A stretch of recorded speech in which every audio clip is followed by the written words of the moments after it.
Greetings, Cap fans, and welcome to episode 79 of the Captain America Comic Book Fans Podcast. This is your host, Rick Verbanis, and as always, I am joined by the best gosh darn co-host out there, and that will be Mr. Bob Lucius. Hey, Bob. Hello. My name is Inigo Montoya. You killed my father. Prepare to die. Very nice. Very nice. That sent chills up my spine, Rick. Yeah? Yeah, that was, it was so close. It was inconceivable. Hello. Inconceivable. So why did I do the Princess Bride quote, right? Because do you know when the Princess Bride came out, Bob? I don't, Rick. Well, it was released in September of 1987. And that so happens to be the cover date, September of 1987, of issue 333, which we're going to be covering today in our Road to the Captain Part 3, which is covering Captain America 333 through 335. So we're going to be covering that today. Yeah. I feel that brings up, it's almost like you shamed me because I'm almost embarrassed to admit this. I've been trying to get my son, who's 12, to watch The Princess Bride. Really? And so far, I have not been able to get him to do it. Yeah. He's only interested in books. Right. Yeah. I wish. Yeah. No. Yeah. That is not the case. Actually, we watched The Green Mile. In my day, Bob, we called television books. Oh, did you? Oh, okay. That's a quote from the movie. Oh, is it? Yeah. Sorry. All right. But you said you were watching The Green Mile. We did. We watched that yesterday. Yesterday, he had a day off from school, and I had to take him to the doctor, which was a great way to spend the day off from school. Yeah. But we watched The Green Mile together. So, yeah, which is, it's got some dicey scenes in it. It's got some violent scenes in it, but I think it's a great movie. Great lessons. Indeed. And one of these days I'll watch it. Oh, well, yeah, that's definitely a classic, my friend. Yes. I'll get to it. I know it is. I know it'll be one of those movies that tugs at the heart, and I just have to kind of be in the mood for that. You know what I mean? Yeah. And there's so many good movies out there. There are. Yeah. There's also a lot of crap. So save it.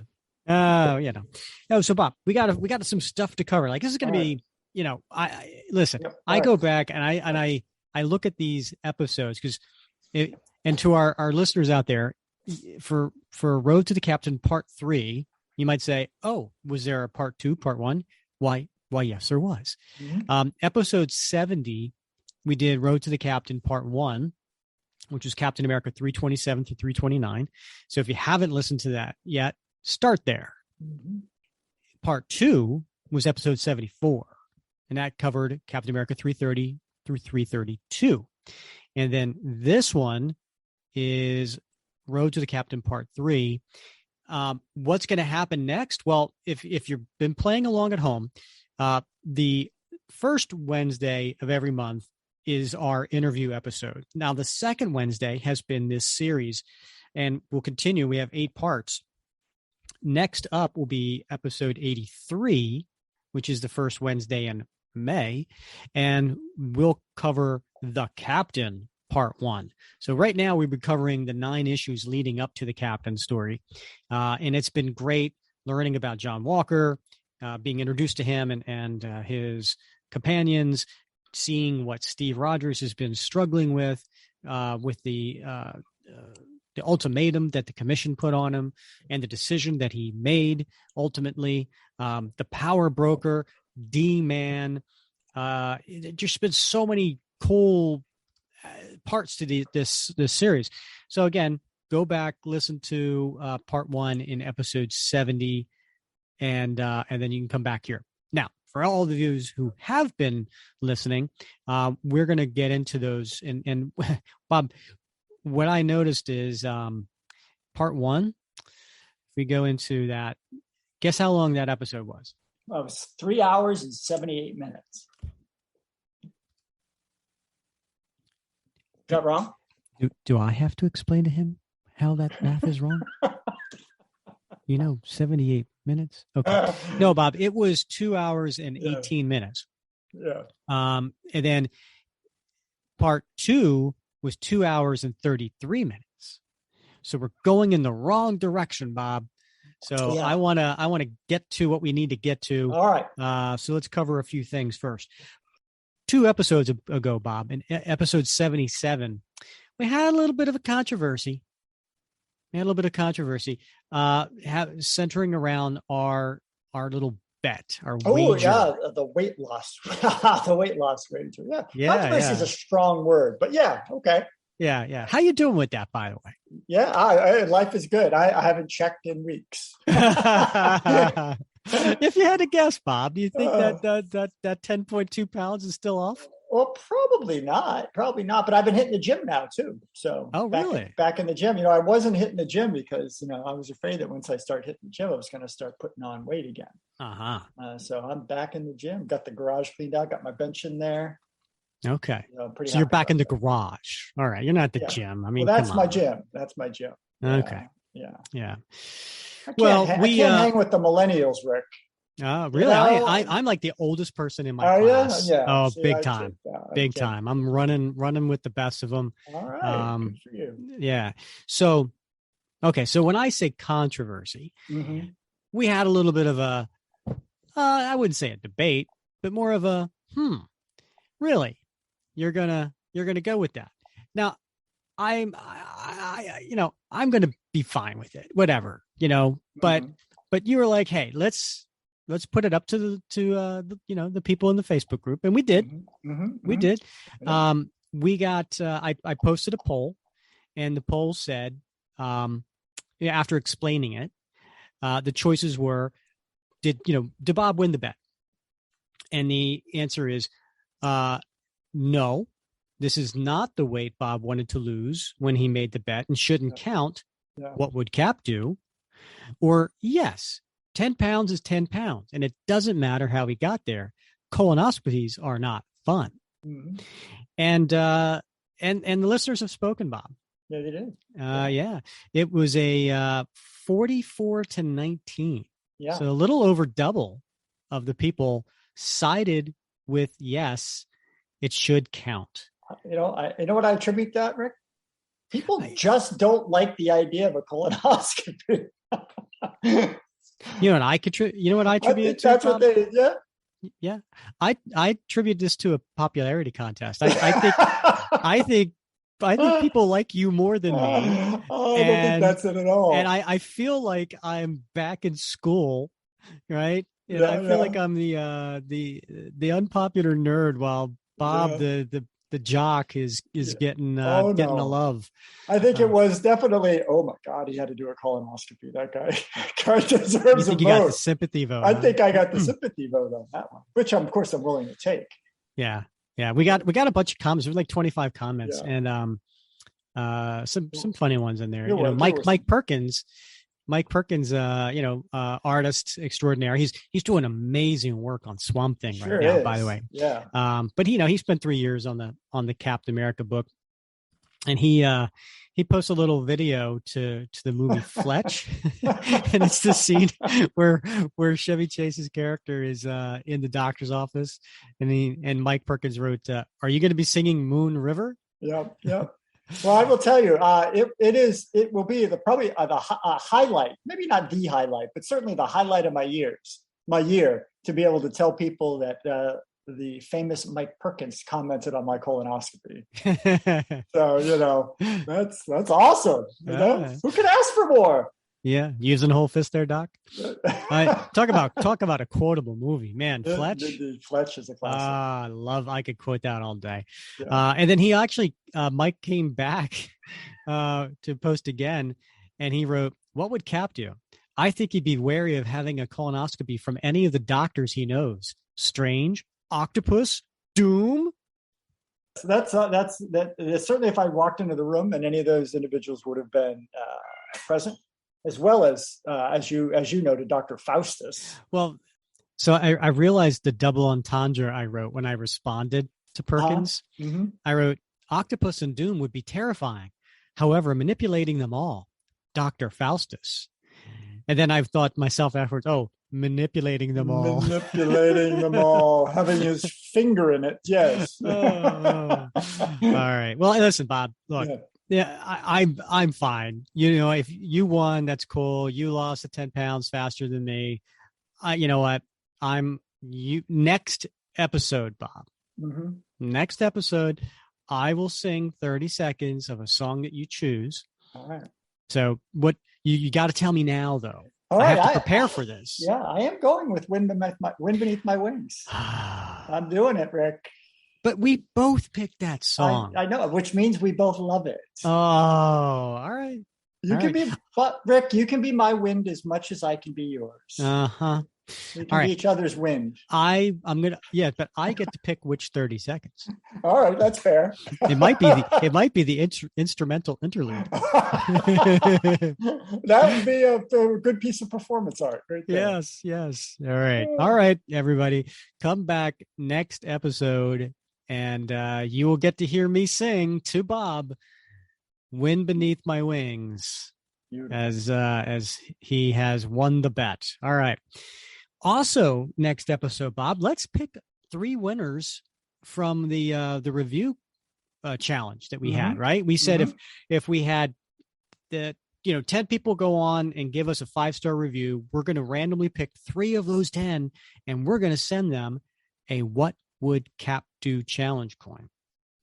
So come back next episode and we'll cover that. We'll pick that too. Shall we read the next one? Yeah. Okay. All right. The next review that we got was from Capman. Interesting enough, every letter is doubled, so it's CCAAPPMMAANN. Capman. And he gives us a 5-star review, and he wrote as the headline, Capital Fellows. And Bob, CAP and capital is in all caps. Well played. Well played, Catman. So he writes, the likable and self-effacing Rick and Bob take you on a journey through the history of a classic character who, while the world and his interactions with it have changed, his values haven't really strayed. They get that Cap is a moral exemplar, but they don't forget he's a comic book character, so they make sure to have fun too. All right, Capman, thank you for that review. Much appreciated. And continue to please send those reviews out there. It helps us get noticed on Apple. So we really appreciate the 5-star reviews, and we'll continue to do these contests. You also can go on Spotify and give us 5-star reviews too if you're listening on Spotify. Again, really appreciate that. I like the self-effacing too. That's nice. I haven't been described as that. So I like that.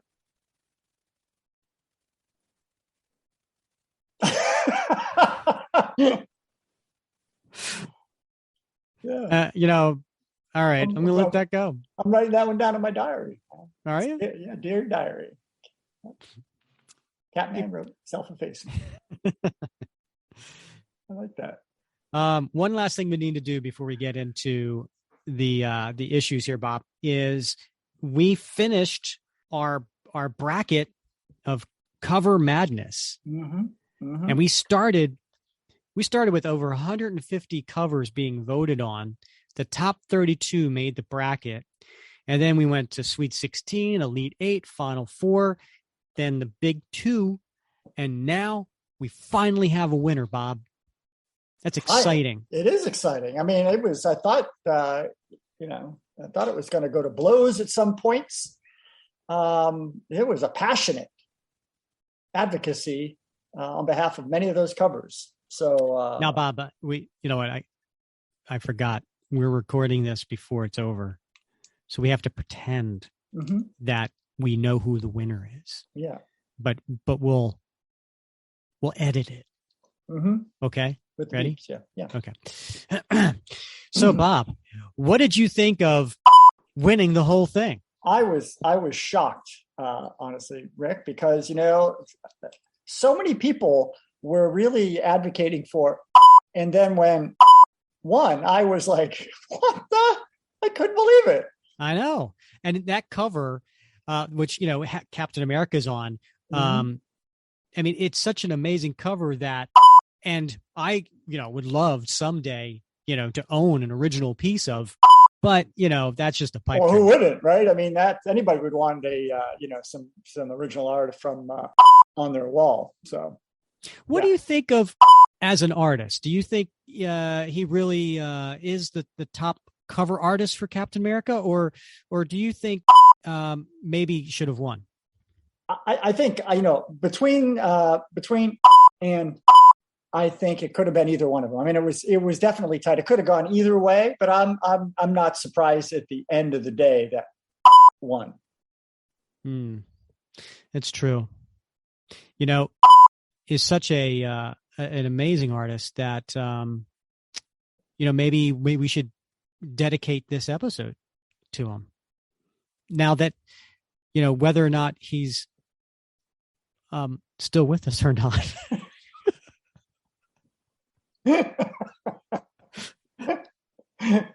I mean, he's totally with us in spirit because he's an amazing artist.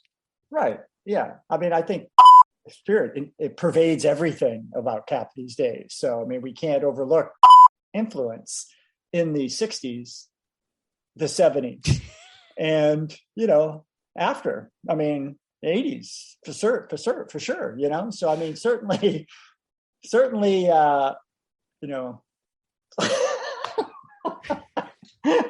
So Bob, one last question. Yeah. What's your favorite issue by? Oh, there's no question about it. It's issue. Oh, that's a good one. Yeah. Totally. Yeah. Good one. Yeah. All awesome. Right. Well, that was great. We'll have to do it again next year. And we'll do another Cap Madness bracket. And we appreciate all of the people on Facebook who have went in and voted every day and commented and gave their thoughts. It was a lot of fun. Yeah, it does. It takes a Cap village. It really does. I think of that. What was that issue, the Chris Samney issue of Captain America, where he goes to that small town, they're having a Cap fair. That's what I think of. Oh, yes. It takes a Cap village. Was that like 695? Yeah, it was around there. Yeah, I think so. Yeah. All right, Bob. So let's get to issue Captain America 333. And I got some little notes about this issue and this cover. So for those who probably have seen this cover before, it is just the uniform, like a bust shot of Captain America's uniform, but it's empty and there's nothing inside it. And there's a question mark on the chest. And at the top of the logo, it says Captain America. It says, who will be the next? And then in the background are all these different characters. And so some of them are Marvel characters. Some of them are actual real people. Do you recognize any of them, Bob? Oh gosh, I mean, I clearly some of the characters I recognize, but I'm trying. Is that Stan Lee on the cover? Yeah. Yep, Stan Lee's on there. Stan Lee on the cover. And I don't know who that woman is to the right of Cap's head. Well, there's a Laura Hitchcock and a Dawn Geiger. They are both. They work for Marvel. Oh, okay. Yeah, somehow got themselves on the cover. I know. How does that work, right? Yeah. But awesome. You've got Hank McCoy, the Beast, Jack Monroe, Nick Fury, Tony Stark, Frank Castle, the Punisher. You got Wyatt Wingfoot. That was an interesting choice. Wow. Yeah, Wyatt's from the Fantastic Four. John Walker, of course. And then there's a Doc Ock just thrown in for fun. Oh, and then there's somebody in a disguise with a beard. Can't make it out. Oh, it's Ben Grimm. The Thing. Oh, there he is. Yeah. But anyway, that's for cool. Now, a couple other cool things about this cover is the corner box up in the top left was drawn by the interior artist, which is Tom Morgan. And it only was on this one issue. This is the only time this corner box ever appeared. And Tom told me that it was inked by legendary Jack Abel. And it was the only time Tom and Jack ever worked together. And he actually still owns the original art. And it's something that, he'll never get rid of because it's, he considered Jack a friend, and this was the only time they ever worked together. So he still owns the original art to that corner box. Wow. How cool is that, huh? And if you saw the original art, you would notice that it's not shaded in. So let me describe it. So it's a Captain America in, full body, right? Holding his shield in his right hand behind him. And when Tom and Jack did this, it was a, obviously clear picture, but they decided for the cover to shade it in so that you couldn't see the face, and then put some shadow on there. So that way it was kind of like, well, we don't know who the next Captain America is going to be. Clever. Yeah. And then I actually this past year commissioned Tom to do a new version of this corner box. And I shared it in the Facebook group. Maybe I'll do it again, but I was like, can you do a few seconds later version of the corner box? And he was like, sure. And it's basically John Walker coming out of the shadow into the light, pumping his shield in the air like, yeah, I'm Captain America. And it's cool because it has, the 75 cents and the issue number and the Comics Code Authority and the box and everything, done. Even the little tiny print and date on the left-hand side, so it's pretty cool. Yeah, it's a stellar piece of work. It's very impressive. Yep. So this issue was written by Mark Gruenwald, as are all these issues that we're going through. And as I mentioned, the penciler is Tom Morgan, the inker is Dave Hunt, and the colorist is Ken Fedunowitz, letterer Ken Lopez and Bill Oakley, and the editor is Don Daly, and the editor-in-chief is Jim Shooter. So we open up to the opening splash page, and it's actually Tom's version of a Mike Zeck art that was supposed to be used for a retailer promotional piece. And it was, it's basically Cap's shield. And on top of it is a nicely folded uniform and mask and gloves and boots. And the title to this particular issue is called The Replacement. Well, this is rather unexpected. Unexpected? It's outrageous. A combat veteran like Captain America refusing to serve his country? Just who does this Steve Rogers think he is, telling us that he can't work with us because he represents the American dream? He represents what we say he represents. We're the U.S. government. We're the boys that gave him the super soldier formula that made him what he is. Who gave him his shield and his uniform? Who came up with the very name and concept of Captain America? How dare he say no to our directive that we coordinate his official activities? How dare he turn in his shield and uniform? That was a nice recap of the last issue. It certainly was. Well done, Mark. So then we cut to now seeing all the members of this commission. And we have Valerie Cooper, who is standing up, and she's about to address everyone. Now, Valerie Cooper, if you've been reading comics over the last few decades, she's been very much involved with coordinating John Walker. So this is basically her introduction to that. And she was also very involved with X Factor and things like that in the 90s. Ahem. Might I interject, Mr. Yates, that one, we're not all boys, and two, we're not the government. We're simply a presidentially appointed commission charged with the task of managing America's superhuman resources. Point taken, Miss Cooper. Now then, the floor is open to suggest as to how we proceed from here. And then the general kind of stands up. First, let's court-martial Rogers for failing to live up to his military obligations. But then we have Henry Peter Gyrich. Do you know who he is, Bob? Gyrich. Is it Gyrich? Gyrich? What is it? I think it's, I don't know. I guess it could be. I don't know. I don't know. Gyrich. Got me. I don't know. I don't know. Wasn't he involved back in the Avengers comics? Isn't he the one that insisted that Falcon join the Avengers? Yep. And he's been representation. Indeed, and he's also been very much involved with the Avengers in trying to kind of organize them and coordinate them, get them to kind of do what the government wants them to do, mandating the size, how many Avengers can be in the group, that type of thing. Right. So he's here and he's ticking off his and describing him. He's a white guy with this crew cut red hair, and he wears sunglasses. So if that helps you remember who he is, that's a very distinct look. I'm not sure that's possible, General Hayworth.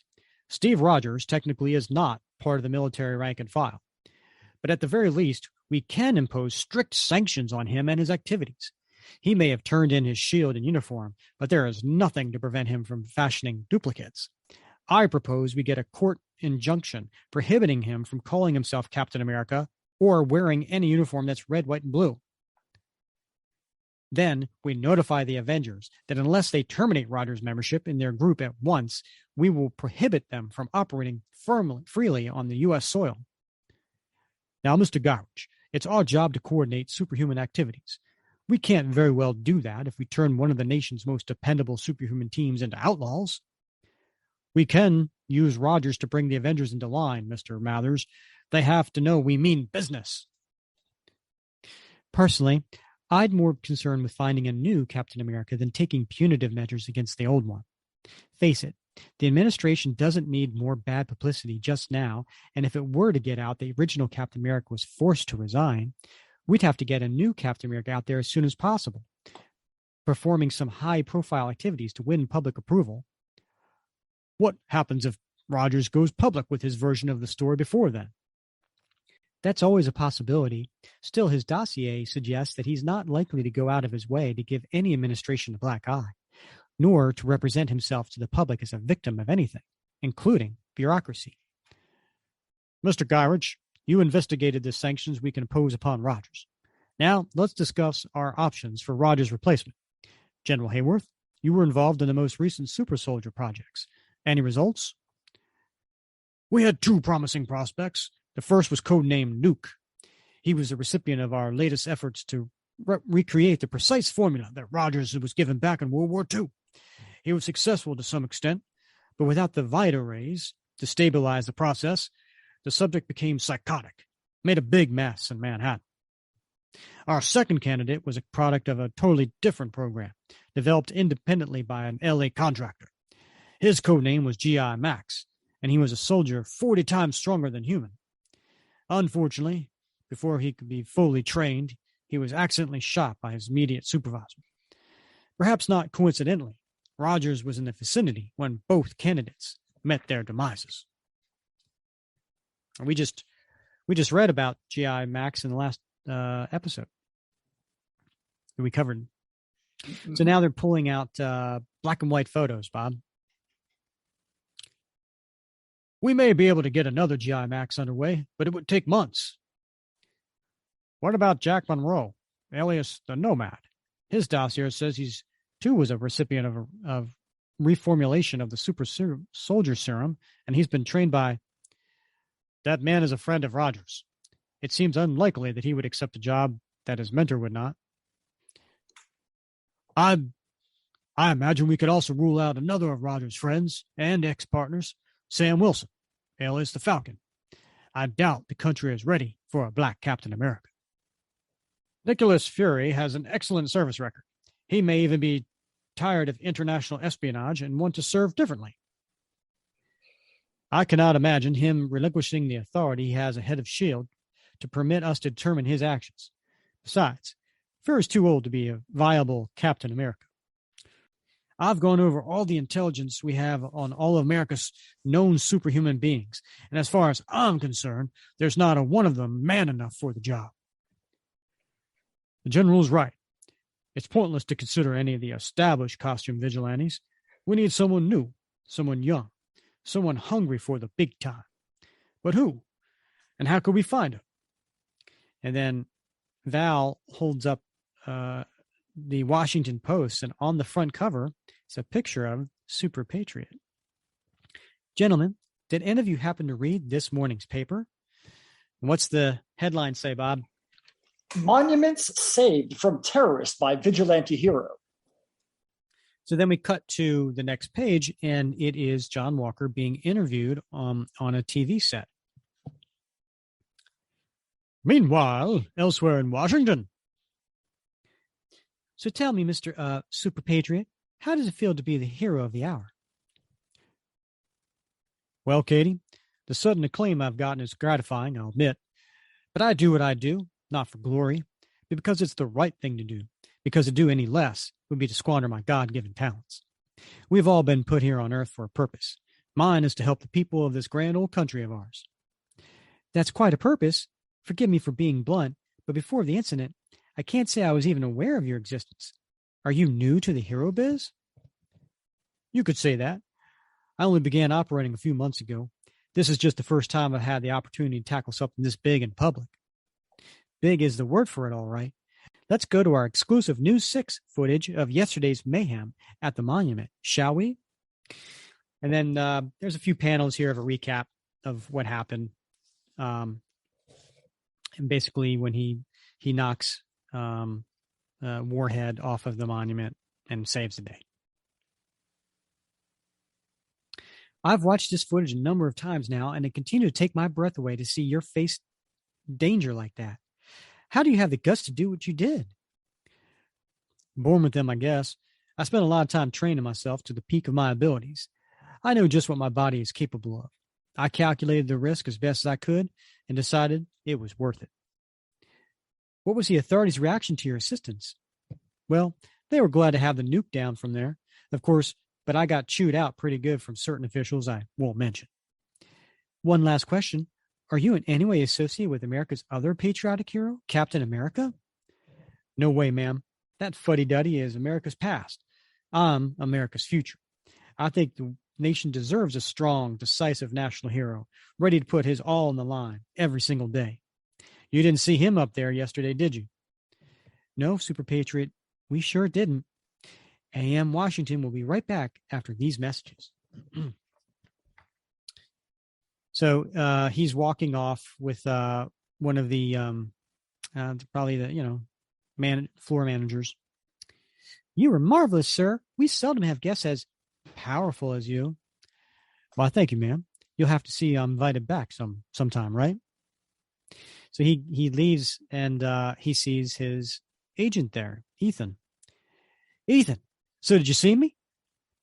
You bet your crew cut I did, pal. You were fabulous over the top. Check this out. I got a call from a prominent D.C. businessman who wants to foot the bill for the damages to the monument. Great.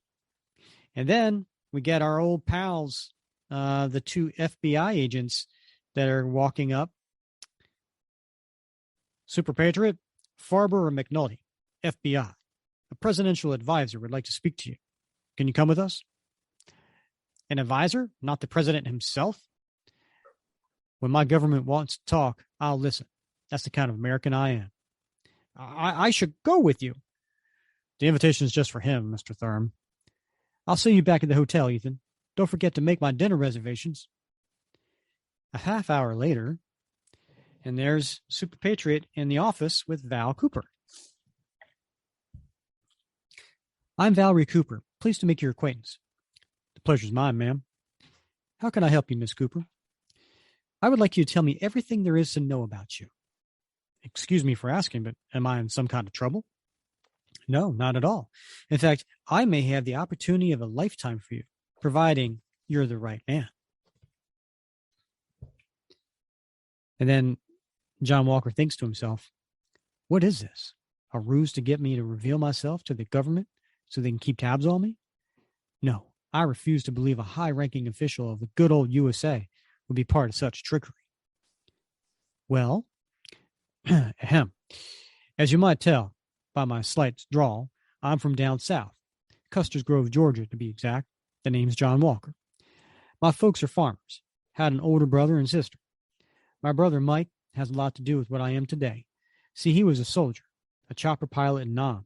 He came back home in a box in the summer of '74. My folks couldn't have been prouder of Mike. I wanted to live up to his memory, serve America like he did. I enlisted, but after the war was over, it became a lot harder to become a hero. I served my hitch and still hadn't made anything of myself. Then a service buddy of mine heard about a fellow named the Power Broker who claimed he could turn men into supermen. We signed up for the works. The process he puts us through delivered the goods. I can now lift over 10 tons with my bare hands. But before I could do anything to make my parents and country proud of me, I had to pay the broker for the treatment. I was planning to try out for the Unlimited Class Wrestling Federation when I met a fellow who had a better idea. His name was Ethan Thurn, and he became my manager. We decided to forego the commercial wrestling route and plunge right into what I wanted to do, be an all-American hero like my brother. Ethan rounded up financial backers, helped me design my costume, and mapped out the strategy that would make Super Patriot a national hero. We toured the country, held patriotic rallies, did community service projects, things like that. Then Warhead came along. I'm a simple guy. That's my whole story. Mind if I ask you, ma'am, why you want to know? Mr. Walker, do you recognize this object? And she pulls out Cap's shield. Mm-hmm. Looks like a replica of Cap America's shield. It's authentic. The man who originally played Captain America was recently asked to serve his country in an official capacity once again, and he refused. So we stripped him of his shield and uniform. He resigned? Now, why would anyone who says he loves his country do a thing like that? That's irrelevant, Mr. Walker. What's important is that we find someone new to be Captain America. We're considering you. What? Me? Cap? Well, if that don't beat all. What's so funny? Well, I've been one of Captain's most outspoken critics. I felt obliged to publicly mention that I didn't think he was cutting it as a symbol of our great country anymore. Are you interested in my proposal, Mr. Walker? Well, as I said, a true patriot heeds his country's call, no matter what. But with all the time and effort I invested in making the Super Patriot a name to be reckoned with, it'd be strange to give it up. I couldn't just do the job without changing my name and costume. No, Captain America is a tradition that goes back decades. We want to preserve it. Well, Ma'am, if Uncle Sam wanted me to be Mickey Mouse, I'd do it. I'm that kind of American, the kind you can count on. When do I start? We'll have to run a background check on you first, Mr. Walker. Let me know where you can be reached. And then he leaves the office. Me? Captain America. I can't believe it. What will Ethan say? Cut to the next panel, and Ethan doesn't look too happy, does he? He certainly doesn't. You? Captain America? Yep, provided my background checks out, which I know it will. There's got to be a catch. Yeah, that's it. The original Cap's no dummy. They must have asked him to do something pretty far out for him to fold his cards. Or maybe what I told him finally sunk in. He's a has-been. I say we wait to hear all their terms, then drive a hard bargain of our own. No can do, Ethan. I already agreed to it. You nincompoop! Oh, and John didn't like being called that. Who does, Rick? Oh, sorry. I didn't mean that. You probably made a smart move. Show them what a swell guy you are. Sell them on you. Then hit them with your demands. All right. Then what are your negotiable demands. Something tells me Miss Cooper's agency won't go for Ethan's demands. Then what do I do? He's done so much for me. Wonder why the original Cap threw in the towel. Sure would be nice to know before I get locked into it. Hey, I just thought of a way I could find out. I'll contact him through his national hotline service. And he runs to a payphone, Bob. What's that? Well, it's a little station that is out in public, and it's a phone that it's tied to this box. Wow. And you pick it up and you talk into it. Oh, I've seen those in movies. Yeah. Yeah, you put money in it. Yeah. Yes, here's my message. Cap, I heard what happened to you. I want to talk to you about it. No jive. Meet me at the Lincoln Memorial, Washington, D.C., Wednesday at midnight. Super Patriot. There. That ought to do it. So I wonder if the hotline becomes mine when I take over as Captain America. So it's Wednesday midnight, and he is at the Lincoln Memorial. Okay, old timer, come out, wherever you are. And 45 minutes later, if he were going to show, he'd be here by now. Obviously, he's not going to show. This is very odd. Not like Captain America at all. Unless maybe he can't meet me. Maybe he didn't resign at all. Maybe he died in battle, and there I go, letting my imagination run away with me. My government wouldn't mislead me. If he were dead, Miss Cooper would have said so. Guess I'll go back to the hotel. And coming from the shadows behind him is someone looks like they're dressed like Captain America. Where do you think you're going, Soups? Huh? Captain America. And he lands and knocks him down the stairs, and he's rolling down the stairs. Come back here. I'm not letting you get off that easy. I want to hear you cry, Uncle Sam. And then Super Patriots gives a nice uppercut. You really have it going there, man. Nasty uppercut you got, Soups. And it's one of his Buckies. He's got 3 Buckies, right? Mm-hmm. For a moment there, I thought you were the real Cap, not a Bucky. And when there's one bold urban commando, can the others be far behind? And he takes the other one and flips him over his shoulder. But then the third one comes up and nails him in the back. Behind you 100%, Johnny. Monkey pie on the Super Patriot. Don't get wise with me, man. You say Patriot or paid toilet, Lamar. And they got them all down. And John's like, yuck, yuck, yuck. Okay, boys. You had your fun now. Let me up before I accidentally hurt you all. When did you guys roll into town? A couple hours ago. Ethan told you where to find me, huh? Yup. And that ain't all he told us. Is that true what he says? That feds tapped you to be Captain America when it first got punked out? That's the gospel truth, guys. But don't worry. I'm not leaving you 3 behind. Wherever I go, you guys too. 2 days later, he's back in front of the commission. Wow, this is where the agency Miss Cooper works for meets? You could play football in here. Guess this is where they tell me if my background meets with their approval or not. Thank you for your punctuality, Mr. Walker. God, being called that while wearing this uniform. We have good news for you. Our investigation has shown you to be most exemplary young man.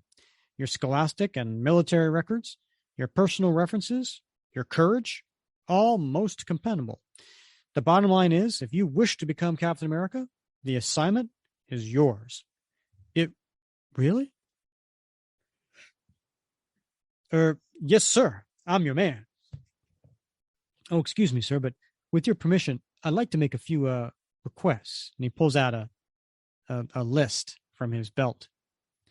You see, I have this manager, and this would be Mr. Thurm, eh? Well, give me the list. We'll see what we can do. Thank you very much, sir. And now, Captain, if you'll accompany Miss Cooper, she'll take you to be fitted. Captain. He called me Captain. Most interesting requests. Soon, elsewhere. Here, try this on. Sure thing, ma'am. Not turning around. And there he is. He's putting on the uniform. We cut to the next page. There's John Walker as Captain America for the very first time. I'm done. How's it fit? Quite snug. Feels a bit strange. Don't suppose we can have it modified a bit. It itches, having my whole head covered. Afraid not. Here's the shield. Wow, what a piece of work it is. Last time I felt it, kept throwing it at me. Come, we'll start your training. Captain, I'd like to introduce you to 3 of our Freedom Force operatives, codename Avalanche, Pyro, and the Blob. Now, wait, I've heard of these fellows. They're criminals. Ex-criminals, Captain. They've all been pardoned for as long as they continue to work as special government agents. Your records say you're quite a capable fighter. These men will simulate combat conditions and help you get used to throwing your shield. I'll see you at lunch. But in the next page, we see John talking to the 3 of them. Now, are you familiar with these 3 characters, Bob? I'm really not that familiar with them, Rick. Well, they were part of the not Magneto's, Masters of Evil, from Mystique, put together these mutants. And as we're about to see, Pyro can manipulate flame. Avalanche can manipulate rocks and the earth. And then Blob is a big, heavy, obese man that is immovable and has some strength. And so the 3 of them are part of a larger team called Freedom Force. Hi, guys. Miss Cooper probably told you I'm the new Captain America. So what do we do first? Ha! What a bodgy. What's bodgy mean, Bob? That is a slang from down under. That means a jerk, Rick. Oh. This ought to be a riot. What we do first, Captain America Jr., is beat the stuffings out of you. And then Avalanche uses his powers. Floor buckling under my feet. Avalanche is doing. Fireballs. They must be pyros. Whoa, can't get my footing. What are these guys trying to do to me? Well, if rough is the way you want to play, it's fine by me.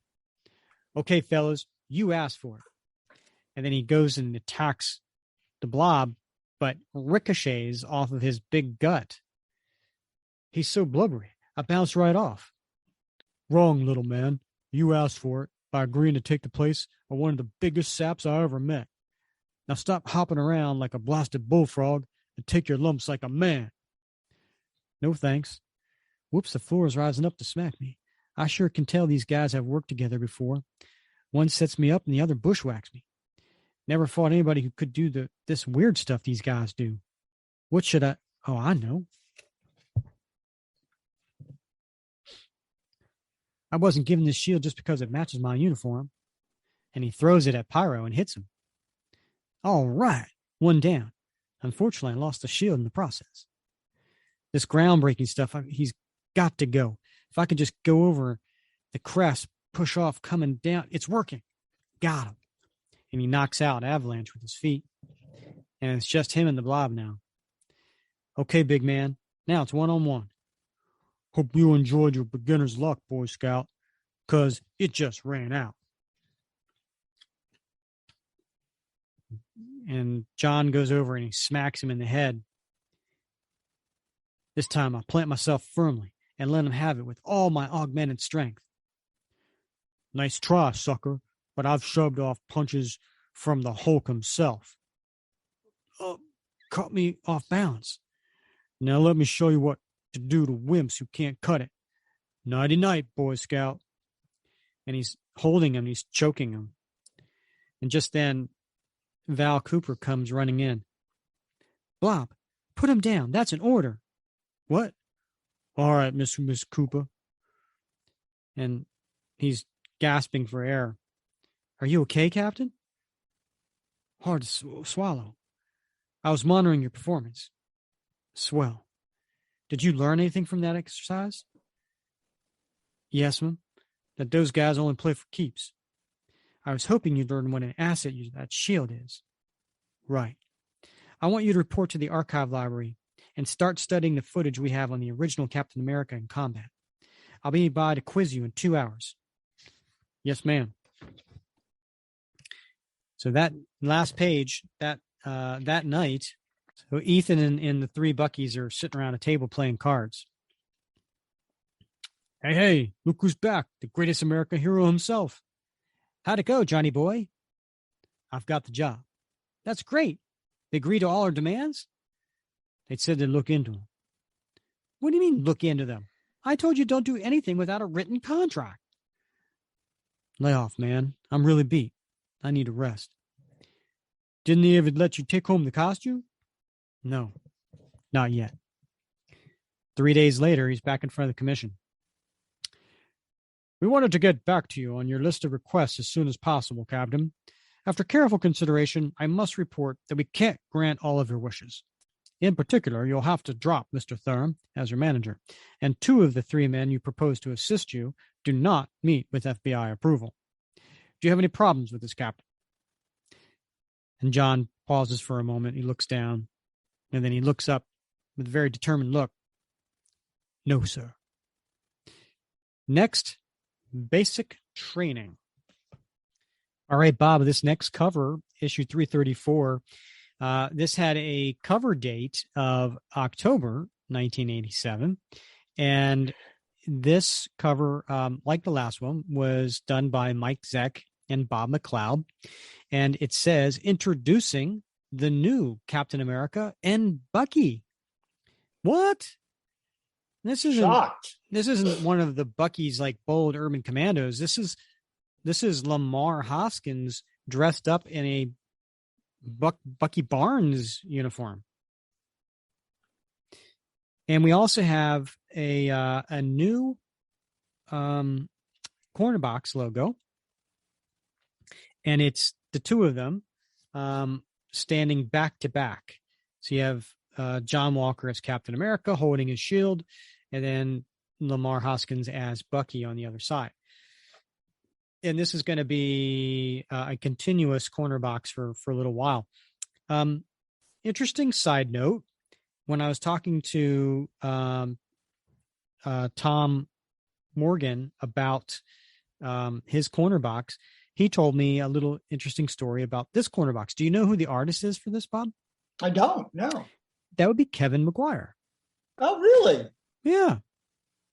Now, Kevin McGuire, for those who don't know, long time comic book artist, probably got his big call to fame when he was on Justice League, doing. This was back when they had J.M. DeMatteis and Keith Giffen as the writers, and Kevin McGuire was the original penciler, and they were doing that was the Bwahaha Justice League. But Kevin's been around for a while. He's done a lot of different things. Did a really cool commission for me. But yeah, he did this corner box logo. I didn't know that until Tom told me. And then the solicitation for this, just in case you were curious, the last one I couldn't find a solicitation, but for this one, the solicitation is: the new Captain America undergoes basic training, and wait till you see how tough it is. Guest starring the Taskmaster and the Blob. So we cut to the opening splash page, and oh, by the way, the creative team is pretty much I think the same. Gruenwald, Morgan, Hunt, Lopez, Fedunowicz, and Don Daly, and Jim Shooter. And this title of this issue is called Basic Training. And so we have John Walker in Captain America uniform, sans mask, sitting in a chair, looking at multiple screens with a remote control, and he's looking at Captain America in combat. Bob, did you notice anything about the last issue? Well, I noticed a lot of things, Rick, but I don't know if I don't know what you're talking about. Somebody was missing in the last issue. Well, certainly Cap was. Yeah, Steve Rogers. We went a whole issue without Steve Rogers in it. Yeah, that's a good point. That's a good point. In a Captain America series, right? Yeah. And yet it was a pretty good issue, right? It was. It was a page turner. The Archive Room, Special Powers Compound, Fort George's, Meade, Maryland. He was pretty good in his prime. Till I began studying him, I had no idea how good. But I'm Captain America now, and he's not. No matter how good he was, I'm going to be better. Ha! Me, John Walker, the former Super Patriot, Captain America. I still can't get over it. But when the original Cap resigned, the commission had to get somebody, and I am the best man for the job. Still, learning another man's moves hasn't been the piece of cake I thought it'd be. Right here, the bit with the shield. I've replayed this twice now, and I still can't figure out how he did it. Let me try it in slow motion. Okay, he tosses it, imparting some sort of spin to it as he lets go. It hits the first thug in the breadbasket, rolls across two guys' chests, hits the fourth guy square, and he's there to catch it. God and country, how do they expect me to learn that wrist flick of his while watching grainy old videos? I need a coach to teach me that. But there isn't anybody here who could teach me anything. Wonder if the guy who taught the original Cap how to use is still alive. Doubt it. Face it, the old Cap is probably the only guy in the world who knows this fine art of shield throwing. Wonder why he really quit. I must have roused him for not being as patriotic as me. But a man doesn't convince people he's a symbol of liberty for a couple of decades by faking it. I may never know the answer to that one. Oh well, I'm the new symbol of liberty now, and that's that. And then watching John watch the videos is Val Cooper. Archive study period was over a half hour ago. He's now on his mid-morning break, yet still he pores over those tapes. Quite. Miss Cooper. Oh, come in, General Hayworth. Mr. Commissioner. How's our boy coming along? Quite well, sir. He's conscientious, and he shows just the right amount of respect for his predecessor's work and confidence that he's up to the task of replacing him. Does it appear he'll be ready for duty by the projected date? He's very capable, but we've yet to find anyone qualified to teach him anything he doesn't already know. The Freedom Force makes adequate sparring partners, but as instructors... As a matter of fact, Miss Cooper, we may have found someone who can provide him with tutoring he needs. We'll let you know more about him as soon as we clear the red tape. Well, carry on, madam. Whoever could they have gotten capable of tutoring him? The original captain? Impossible. He shook our agents weeks ago, and we haven't heard from him since. And then her phone rings. Now who? Miss Cooper, it's the Ethan Thurm on line 3 again. You want I should... No. Put him through. I want to learn how that little creep got my private number. So we cut to the next page, and John's walking down a corridor, thinking to himself, well, here's where I find out if all that extra cramming in the archives make any difference. It's time for shield practice. Hey, Johnny. What? Lamar. Not in these threads, pal. Call me Bucky. So how do I look? And he's in that Bucky Barnes costume. Oh, yeah. Well, no one will ever mistake you for the original, but you look pretty snazzy. Mr. Hoskins, might I remind you, gotta run, or I'll be late for remedial English. See you at your combat sim. So he goes into the training room, and there's an old drill sergeant there. Bob, look like any drill sergeant you ever had? Yeah, it certainly looks like an Army drill sergeant. I was in the Marines, so. Yeah, but I mean, like, you know, the fact that he's kind of old, bald, heavy. No, not at all. I was just picking on my Army brethren there, but no, he doesn't look like any drill sergeant I've ever seen. But okay, yeah. You're a minute late, soldier. That'll be an extra 600 squat thrusts at the end of the session. Sorry, sir. I ain't interested in your excuses, chump. I wasn't going to give you any, sir. Oh, shut up. Hunt. Okay, at ease, you gold brick. Now we've been going over this same exercise all week. Do I got to explain it to you? No, sir. Okay, get out there. I want to see you work. One last thing, Wingding. Go easy on the dummies this time. It took maintenance all night to repair yesterday's slip-ups. Your job is to disarm them, not send them to dummy heaven. I understand, sir. Understand my foot. And then just then, a dummy comes up shooting at John, and he turns and puts his shield up. Sergeant Simmons is getting a bit predictable. He always starts with that dummy behind me. Okay, time to try toss. Just flick it like so. Blast.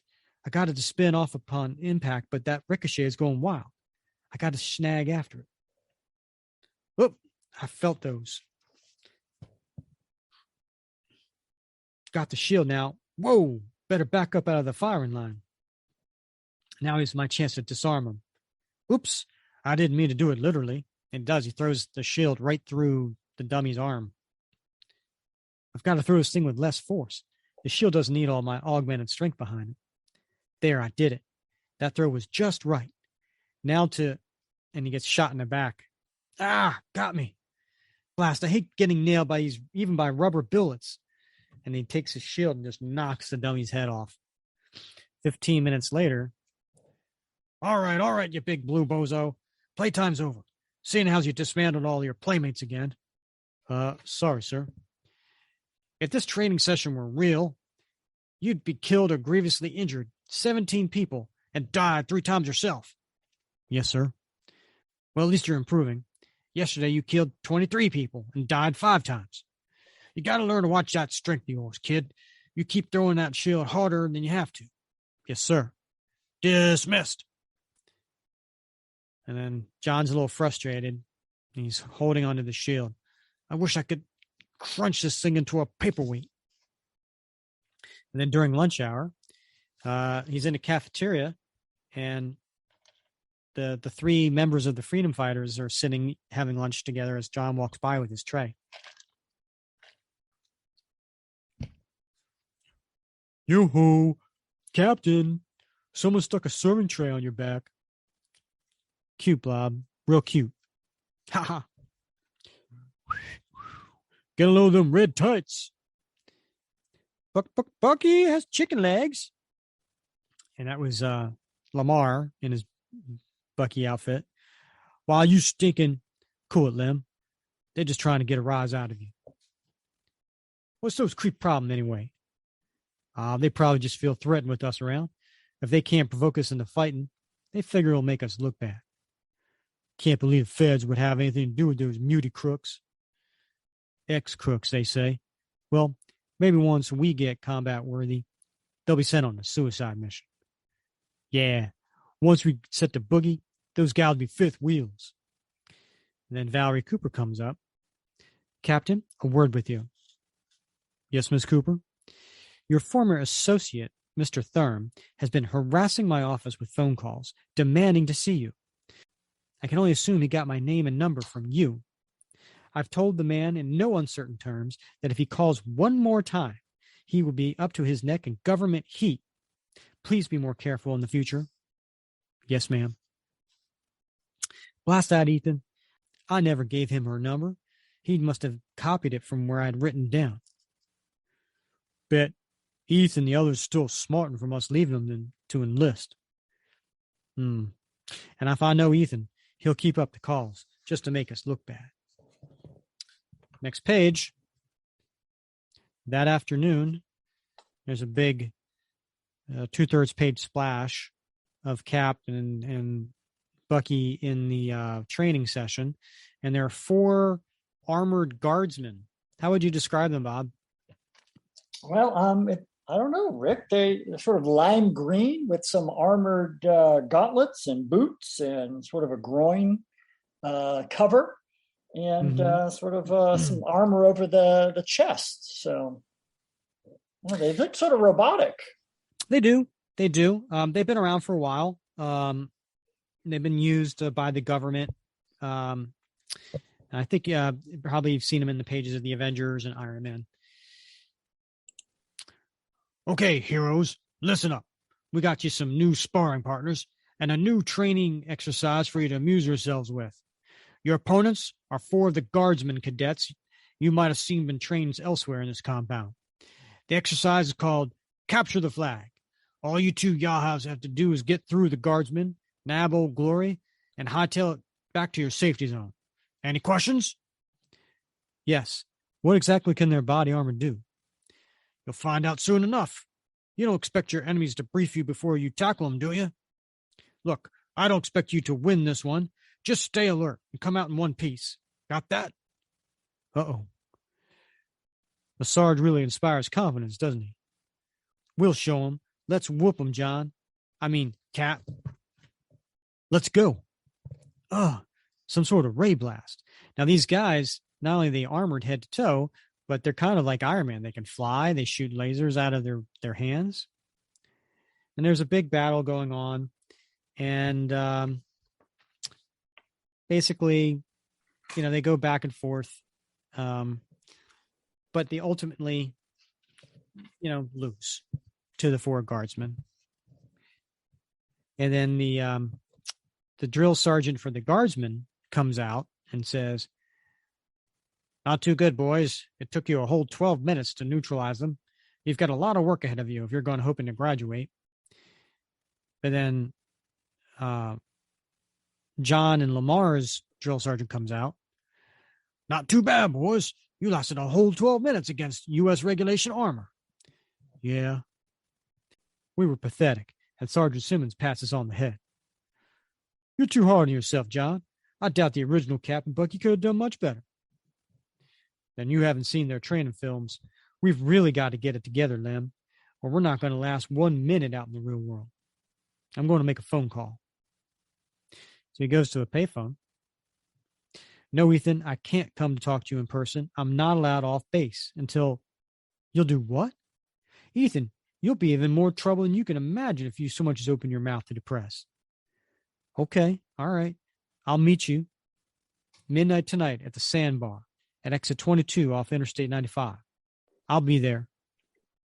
So at 11 o'clock,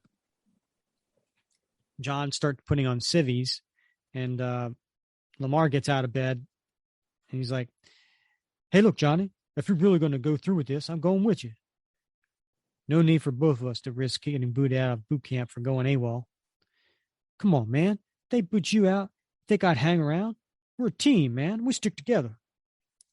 "Okay. Hurry up. We got a big run ahead of us." An hour and 5 minutes later, it's the Sandbar. And the 2 of them are sitting there, and we've got Ethan and one of the other Buckies. I don't know the name, the guy with the black hair. "I got to tell you something. I'm pretty darn disappointed in you 2 guys, taking off like you did, leaving me high and dry.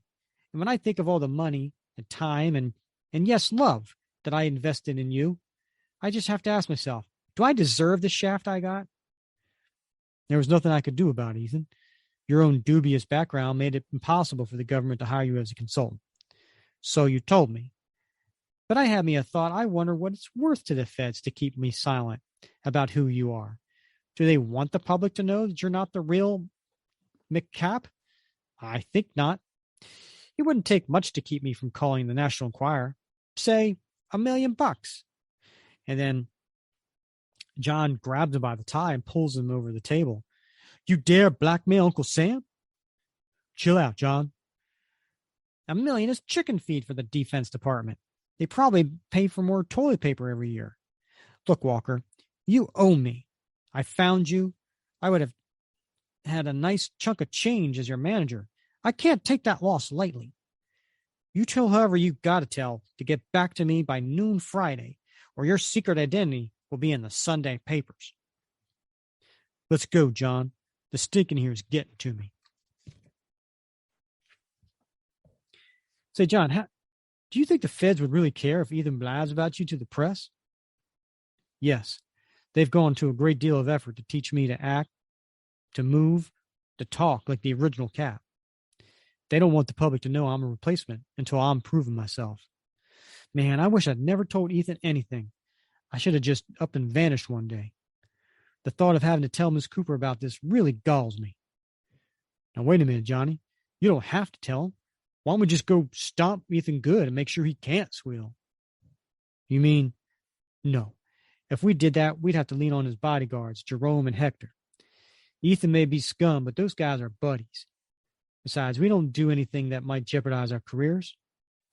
Okay, John, you're the boss. So the next day, they're in their uniforms. You seem kind of stony this morning, John. I mean, Cap. Worrying about Ethan? Yes. I was up all night, going over all our options. I finally came to the conclusion you were right. I was? We'll have to do something about Ethan ourselves. What it comes down to is this. Is Captain America the kind of hero who would foist his problems off to someone else to solve? No, he's not. He'd handle his own problems himself, as a point of honor. Well, I'm Captain America now, and I've got to live up to the highest code of honor that I can. Sure, whatever you say, John. Cap, I'll talk to you later. I got to haul my butt over to civics class. Wow, he's really getting into this role deep. And then he's there with his old sergeant. At ease, Chowderhead. I've got some good news for you today. We found someone to tutor you on tossing that oversized frisbee of yours. Sir? Captain, this refugee from a Halloween party calls himself the Taskmaster. You probably ain't heard of him, but he made himself a rep, teaching dumb crooks the tricks of the trade. The FBI caught up with him a few months back, and he's got a few years locked off his sentence if he helps get you up to speed. What's he look like, Bob? How would you describe Taskmaster? Wow. He's got a bit of a skull mask, right? You know, with a white cowl. His costume is mostly dark midnight blue, I think, you know, with some white boots, white gloves, white, what do they call that thing around your midsection? No, not the cape, the sort of the... Oh, the trunk? Yeah, trunks, right? I guess trunks, yeah.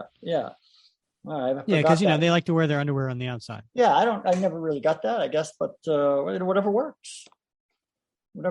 But yeah, so, I mean, it's a pretty garish costume. I like that reference to a reject from a Halloween party. I think that's awesome. Funny you should say that, because guess what John Walker's thinking to himself? What a garish outfit. Who's this guy think he is?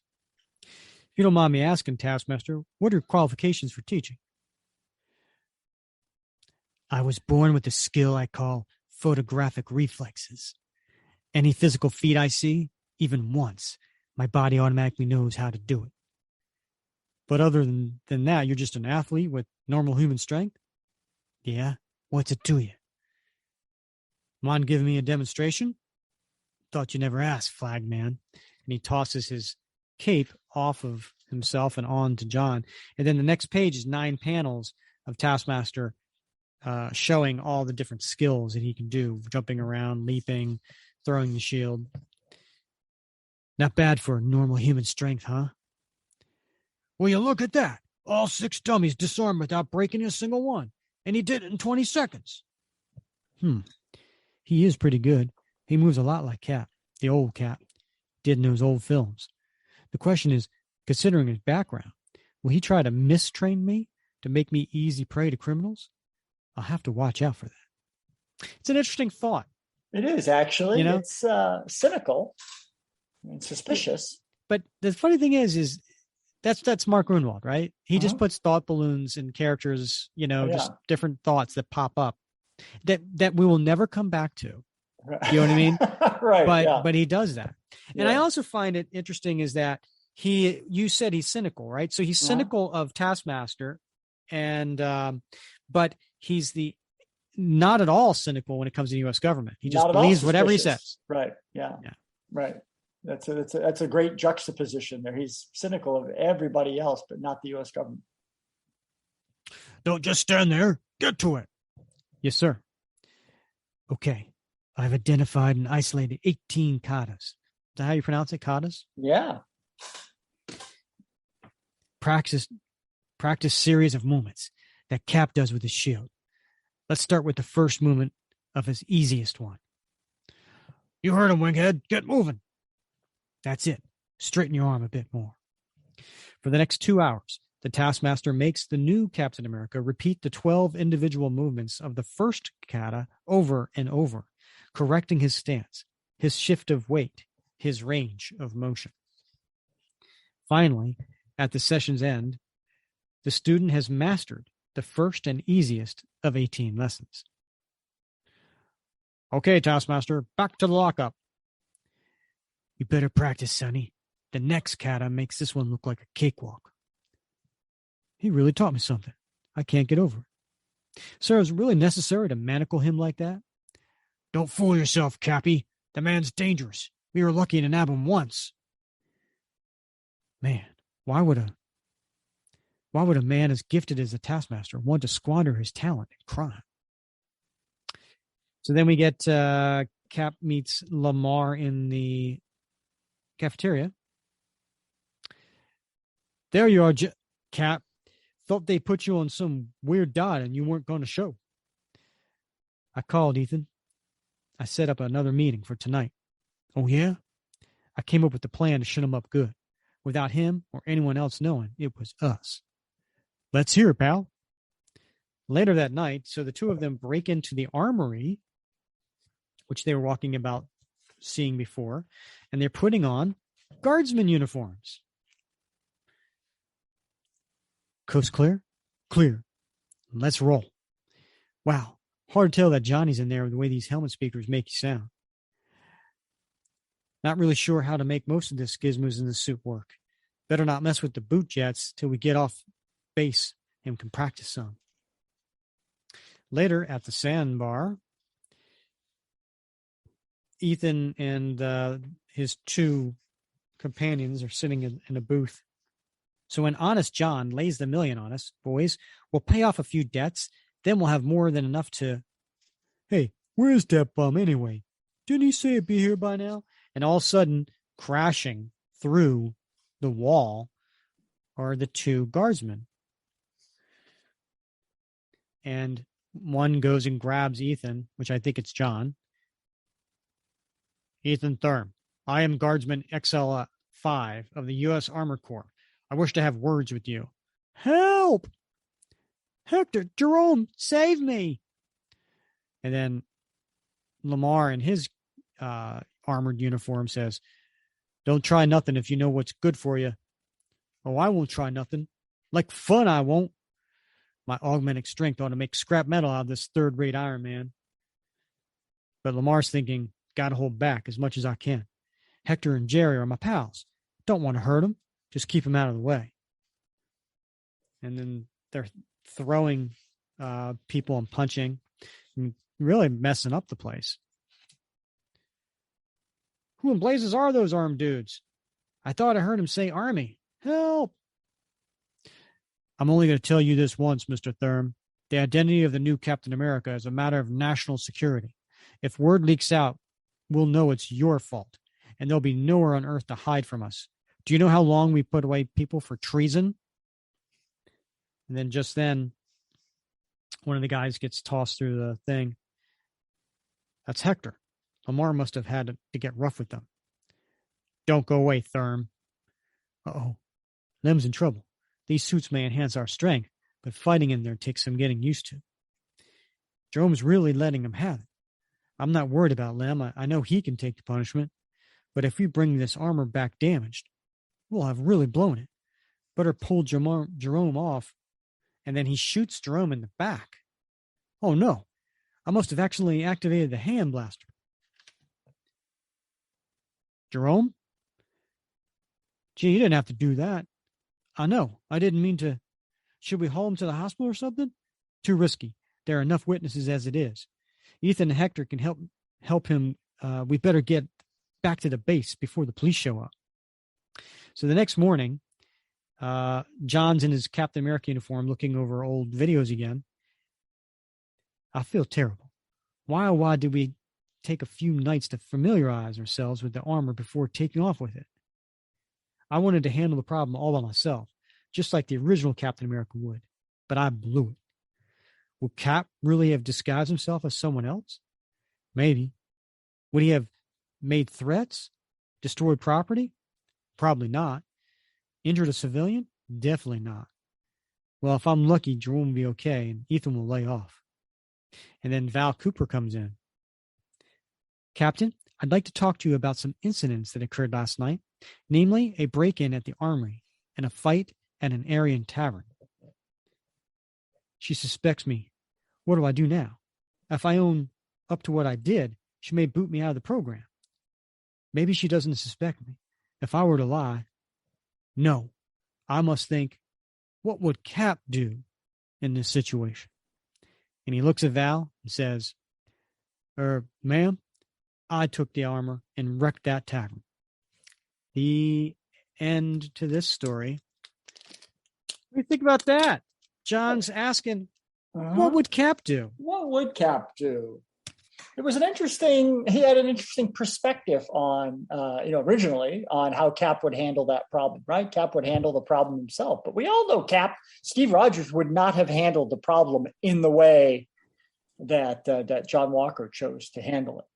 Correct. So it's the difference between sort of the principle and the execution, right? The principle of self-reliance, self-sufficiency, dealing with your problems in a straightforward way.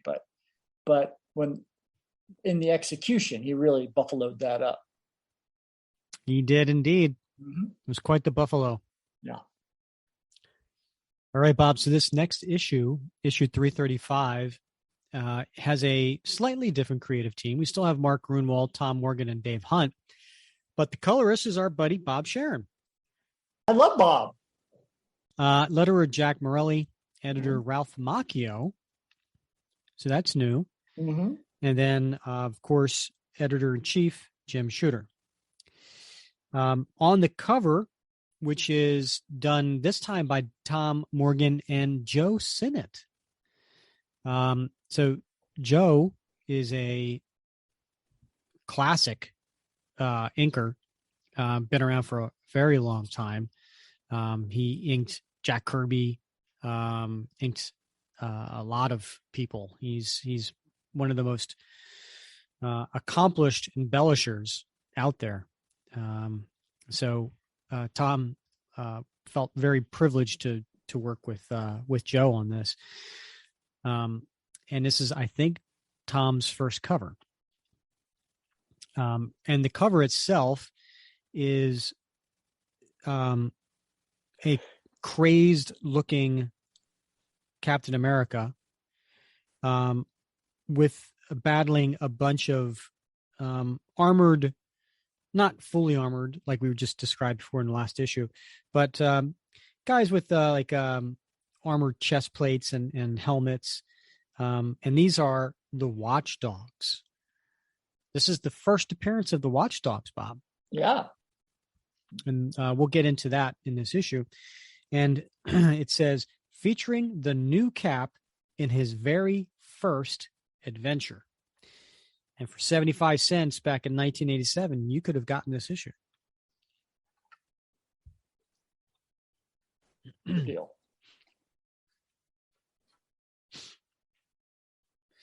This one's called Baptism of Fire.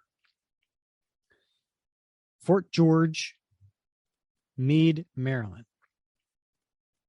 And we have John in his Cap uniform, Lamar in his Bucky uniform, and they are running, and there is fire around them, and a whole bunch of, those round balls at the end of a mace that have like little spikes coming out. Yeah. It's a dozen of those, but without the sticks. They're just floating and flying around. They look like if they hit you, they kill you. But they'd sting. Yeah. Yeah. How you doing, Bucky? I haven't been nailed yet, Cap, but I sure wish I had a shield like yours to take some of that heat off me now and then. And then there's this next page.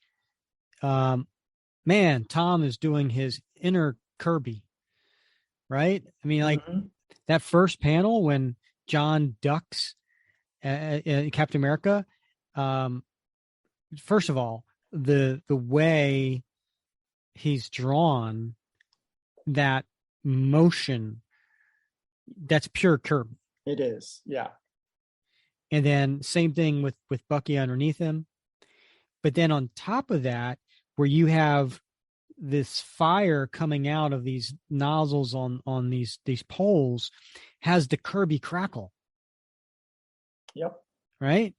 That panel, I mean, like if I was looking at that first panel, I would say, wow, that's Kirby. Yeah, if you took that in isolation and you asked folks, I guess an 8 out of 10 people for sure would say, oh yeah, that's Kirby. Yeah. Whoa, watch it, pal. I'm watching. Uh-oh, gun droids. Stay behind me. My shield can handle this. And then he takes his shield and he just runs into all the droids and tears them down. Nice going, Pard. Cap, front flip, quick.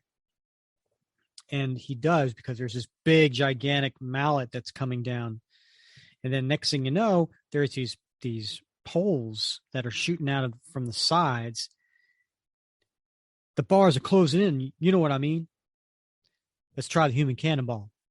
And Lamar takes him and throws Cap with his shield out, and then he busts them all. All right. There's a finish line. Just one more obstacle to go. How do they look to you, gentlemen? Pretty darn good, Miss Cooper. Their teamwork is exemplary, considering the relatively short time they've been training together. And then we see John leaping through some fire and taking out some devices, mechanical devices. And it's, nice bottom panel here by Tom. It shows, 3 different versions of Cap, somersaulting and then landing. And then they're done. And Lamar says, "Oh, Mike, I'm back. Want to bet we set a new record running that obstacle course? I just hope we don't get points off for demolishing so much hardware." But Valerie Cooper comes out clapping. "Bravo! Sounds like we didn't do too shabby, Cap." Here they come, the entire commission, to coordinate superhuman activities. They seem to be smiling. Most of them, anyway. "Let's just hope he proves more cooperative than the original." "Oh, we have ourselves a good soldier this time, General. I know it." "Quite a good show, gentlemen. You've come a remarkable way in a mere 8 weeks. Looking good, son." And then one of them thinks to himself, "Gory boatin' so-and-sos." "So, Mr. Commissioner, are we ready for a field assignment yet?" "Anxious, are you, my boy?" "I'm eager to get going on the job you chose me for." "You are a go-getter, aren't you? Well, there's one important thing you must do first. Repeat after me." And they put their hand on a Bible and put the other hand up. "I solemnly swear to obey the laws of the nation, to uphold the Constitution, and to defend liberty, justice, and the American way. I shall carry out the directives of the Commission to the best of my ability, in or out of uniform, in perpetuity, so help me God." And after Bucky has repeated the oath, "You're dismissed, men. Report to the briefing room at 1300 hours tomorrow for your first field assignment." "Yes, sir." "I was not aware we had determined what their first assignment would be, Commissioner." Yes. You see, Miss Cooper, you've done such a splendid job overseeing their basic training program that I would like you to continue in that capacity with their further education. Mr. Samish here will be coordinating their field activities. Adrian, how's it shaping?" "I've set up one doozy of a mission for..."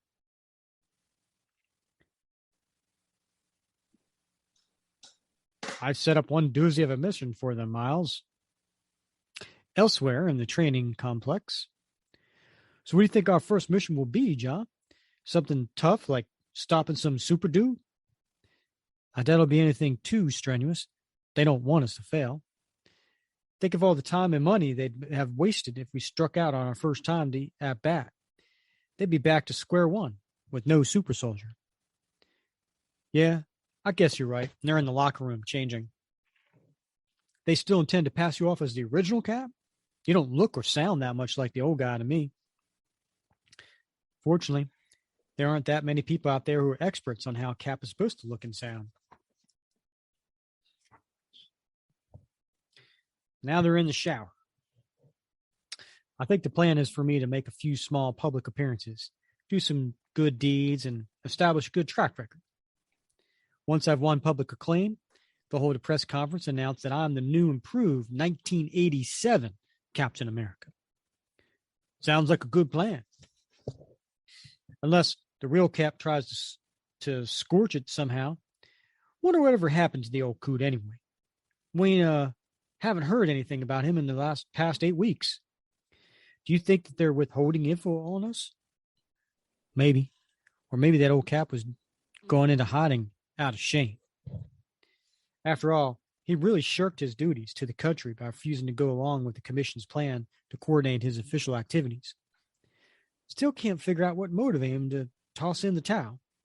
Ego, I guess. Couldn't handle taking orders. Well, enough of him. He's the past, and we're the future. And tonight, after 2 months of mess hall chow, we're going out to dinner.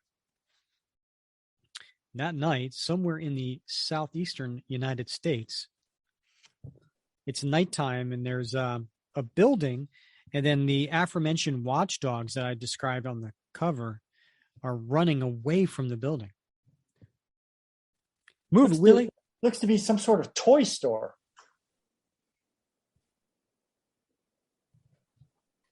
Well, I didn't notice that before, but now that I see it, it is an adult books and toys. Oh, it's probably like collectibles. Yeah. Oh my God, they're going to blow up collectibles? Move it, Willie. We got TNT to blow that joint of Kingdom Coming back. Don't look. It'll blind you. And then there's a big explosion. What's that sound there, Bob? Boom. Yeehaw! Filth and perversion are a blight that can only be cleansed by fire. Amen to that. And then one of the guys gets shot in the back. Makes a sound.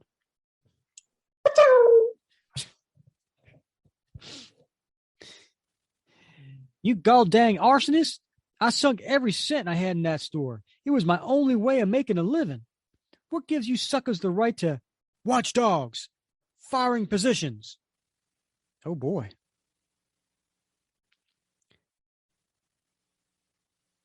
And then firing positions. Bob, can you describe that? Yeah, it looks just like, you would expect during the Revolutionary War, where you got the redcoats lined up in a firing position. First rank kneels, second rank, stands straight ahead, all rifles pointing in the same direction. Yeah, and there's 5 kneeling and 5 standing. And they all have handguns. And they're all aiming at this guy with his shotgun. But one of them thinks to themselves, oh man, blowing up a building is one thing, but gunning down a man in cold blood? What am I going to do? But then they fire. It makes a lot of noise, Bob, that firing. Yeah, it does. Stop, stop, stop, stop, stop, stop, stop. Dead in the door now, Watchdog 1. Hope nobody noticed I aimed high when we all shot. Not that it makes a difference to this poor geek. Let me see him. Satisfied now, smut merchant? When you offend the morals of this nation, you must face the wrath of the watchdogs. Dog brothers, let us toss the carcass of this filthmonger into the fire. And then there's a guy sitting on the ground. Brother, are you unhurt? Yeah, my vest stopped the slug. Just knocked the wind out of me. I bet if Monty been killed, head dog would have tossed him into the fire too. Man, oh man, I didn't think it'd be like this when I joined. Excellent work. Another astounding blow had been struck against the forces of indecency. 1300 hours the next day. What time is that, Bob? That would be 1:00 p.m., Rick. We have Cap and Bucky sitting at a table with a few different of people from the commission. The latest incident brings us to the total number of acts of vandalism and arson to 20. Last night's burning of an adult bookstore 25 miles outside of Huntsville, Alabama, was the first such incident with a casualty, the store's proprietor. The local police have been little help, leading some to believe the Watchdogs have some friends in high places. The FBI has been sent on their trail for the past 3 months. Now, what exactly is the group's purpose? The Watchdogs believe themselves to be arbiters of the public good. They're against pornography, sex education, abortion, the teaching of evolution, anything they believe to be immoral. I'm against those things too. While every citizen group or group of citizens has a right to their opinions, of course, no one's entitled to commit vandalism, arson, or murder. So Bucky and I are supposed to go out and stop these guys somehow, right? That's right. We want you to infiltrate one of the local chapters of the group, learn who is the ringleader and financial backers, and then arrange to catch them in the act. Whew. If you'll examine the dossiers in front of you, you'll see all the intelligence we have on the Watchdogs to date. Sir, some of these activities are in the vicinity of where I grew up. Precisely. That should give you an advantage. Being familiar with the area and the people should enable you to infiltrate relatively easily, right? Yes, sir. How you proceed is entirely up to you. If you need any special materials, false credentials, whatever, you know how to reach me. Good luck, boys. Make America proud of you. Yes, sir. Hey, Johnny, I thought you figured they'd give us something easy on our first mission. This looks tricky. Yes, I guess I figured wrong. Well, what the hey? Buck up, pal. It won't be that tough. I figured I'd rather fight a bunch of nuts with guns than one guy like Dr. Doom with a red skull. How about you? I just wish I didn't have to be my old stomping grounds. There's so much greater chance I'll be recognized. Or be forced to turn in somebody I know. The next day in Custer Groves, Georgia. So this is where you grew up, Johnny? On a farm 15 miles from here. This was the nearest city. City? Ha! I have more people living in my building than live here. Well, here's where we split up. You go to the newspaper and place the ad. I'm going to renew some old acquaintances, do some snooping. Check. So he's heading into the barbershop. Now both of them are in their civilian identities. So weird being here on a mission. Hey, what's a guy got to do to get a haircut around here? John Walker, what are you doing back in the Grove? I heard you was in California. I was. I just didn't fit in out there. Man, the service sure made a He-Man out of you. Look at them arms. So really, what brings you back? I was thinking of settling back down in these parts, Harold. Get a job, find a wife, you know. As far as I'm concerned, the rest of the country just isn't a fit place to raise a family. Down here, folks aren't afraid to make a stand up for decency. Sounds like you heard about those watchdog fellows, John. Yeah, aren't they something to be proud of? Later, after he leaves, not very proud of myself, fibbing to an old friend, hoping to get information, didn't even get a lead. So much for beginner's luck. Now where should I try next? So that night, and they're in a hotel room. I gotta tell you, John, the people here don't take too kindly to fellows of my persuasion. I thought the lady who took my newspaper ad was going to call a lynch mob. They're good people, just a bit provincial in some ways. I check with most everybody I know, including my sister and her no-account husband, and talked up the Watchdogs. But so far, no one admits to knowing anything about the Watchdogs. It's possible the group hasn't recruited in real small towns yet. Well, if the scam we got planned didn't bring them out of the woodwork, I don't know what will. Me neither. Well, I've got to get showered and changed. My sister's having me over for dinner. 3 days later, at a hotel room outside of Rome, Georgia, there's a whole bunch of ladies that are standing in line hoping to be models. So they're all thinking to themselves, golly, I'd do anything to be one of those fancy dress models. $200 if I picked. Oh, please. Wonder if he makes us show what we got. Your name, Missy? Joe Beth Tucker. So, Tammy, why do you want to pose for Looker magazine, Chicks of the South photo spread? Well, my daddy always said if you got it, flaunt it. Is that what your daddy always said to you, Bob? Oh, absolutely. Yeah. Yep. Yep. You had any modeling experience before, Mary Lynn? No, sir, but I'm sure I can hold any pose anybody else can. You sure you wouldn't mind men drooling over your picture? I don't think so. So just then, looks like John Walker slams open the door. All right, where's that scuzzbag trying to corrupt you fine women? Hey, and by the way, that the guy doing the talking was Lamar in disguise. In disguise, yeah.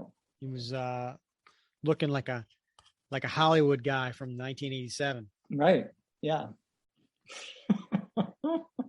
I had that same suit, Rick, that Lamar is wearing, that white pants, the white unconstructed linen jacket. Oh yeah, I had that. Oh, yeah. I had that. You've got the Miami Vice look going. I did have the Miami Vice. I show my son a picture every now and again. I have a picture of me and my friends in Orlando, and I'm wearing that suit. I have one too, Bob. Did you? Oh yeah. Oh yeah. Yeah. That's the look. I merry-go-round chess king. Yep. Yes. It was the linen jacket suit, right? Mm-hmm. And then you would fold up the sleeves. Oh yeah. And push them up a little bit. Uh-huh. Right. And then you'd have a dress shirt underneath, or a t-shirt. Oh yeah, the t-shirt. Like a neon colored t-shirt. Yep. Absolutely. If you had the dress shirt, you had to have the skinny leather tie. The skinny tie. I had a skinny satin tie. Ooh, that'll work too. Yeah. Man, looking good. Hey, what's your problem, dude? I rented this room and you dirty. And then all of a sudden, John Walker recognizes the girl, and the girl recognizes John Walker. Whoa, Mary Lynn Norfolk. I took her to the senior prom. She'd fall for this? Oh, I'm so embarrassed. What must he think of me? Filth peddler, get your black butt out of here. Now. Hold on, Mr. Mouth. I know my rights. Now, get lost before I call the cops. The only thing you're going to be calling for you is your mama. And then they start fighting and breaking a table. Let's make this look good, pal. Insult my mama, will you? Here's one man who won't you make harlots out of decent women. Ever hear of free will, Blondie? No one's forced them to show up here. You're a tempter, a corrupter, an agent of Satan. Hey, let's not get carried away, Johnny. Easy, pal, easy. How long we got to keep up this horseplay? Till the police arrive. Hope they get here soon. Even with augmented strength, a fella could get hurt around here. So an hour later, and we see both of them are in jail cells, opposite jail cells. Why do I get the feeling that the first Cap and Bucky didn't get themselves thrown in the slammer on their very first case? I just hope this gambit pays off, and I don't get a criminal record in my hometown for nothing. Shh, I hear someone. Hey, you Johnny boy, back in town for less than a week, and you're already in the hoosegow. Ain't you a piece of work? I paid your $200 bail. Go on. Really appreciate this, Harold. I bet you I'll pay you back as soon as I get on my feet. How'd you hear I was arrested? Word travels fast in these parts, remember? Look, John, I got some friends who really stand behind what you did. They're the ones who got your bail money up. They'd like to meet with you, if you mind to. Oh, yeah? This could be it. Harold must be talking about them watchdogs. That night, in the basement of the local chapter of a nationwide men's club. Wonder what nationwide men's club that could be. I wonder if it's the hair club for men or something sinister. I think it's something that you may ask yourself, why? Why would CA do that? Why? Yeah. It's them. I've lucked out. And there they are, as guys in their watchdog uniforms. You seem like our kind of man, Mr. Walker. Not many people would make a stand for decency the way you did. We were planning to take care of that miscreant ourselves once night fell. Are you interested in joining our fraternal order and to rid the community and eventually the nation of the elements that would corrupt them? You bet. Our next initiation assembly will be held this Thursday night. So there we cut to Thursday night. Wow. And wow, that's quite the initiation. We got over a dozen watchdogs standing at attention on each side. And then in the middle of the row, and there's a big bonfire behind them. Dog brothers, we are gathered here tonight to admit new blood into our ranks. Standing before us is a man who, like each of us, has had all he can stand of the filth and decay and depravity of our modern society. A man who wants to join the crusade for decency and righteousness. Brothers, I present to you John Walker. Man, I wish they didn't have to know who I really am. If I make the slightest slip up, they'll all realize I'm Captain America. But what choice did I have?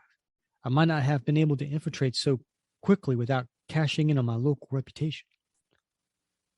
Let us all join together in our oath of allegiance.